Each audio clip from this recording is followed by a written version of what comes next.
ఇది 1608లో యూరోపియన్ నౌకలను దోచుకోవడానికి కోటను ఉపయోగించిన గొప్ప మరాఠా అడ్మైరల్ కన్హోజీ ఆంగ్రేకు ప్రధాన నౌకాదళ స్థావరం అయింది. ఇది 1756లో బ్రిటిష్ వారి వశమైంది. ఒక వేదిక మైదానంలో ఉంది. ఇక్కడ బ్రిటిష్ ఖగోళ శాస్త్రవేత్తలు సూర్యగ్రహణం అధ్యయనం చేయడానికి తమ టెలిస్కోప్లను ఏర్పాటు చేశారు.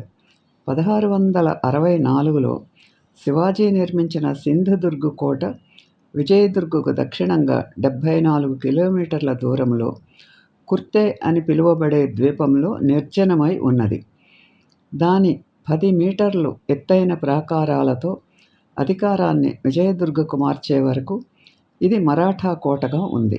మహారాష్ట్రలో గడ్డం లేకుండా శివాజీ విగ్రహం ఉన్న ఏకైక ప్రదేశం ఇదే. అతని అరచేతి మరియు పాదాల ముద్రలు ప్రవేశద్వారం దగ్గర మోర్టార్లో భద్రపరచబడ్డాయి.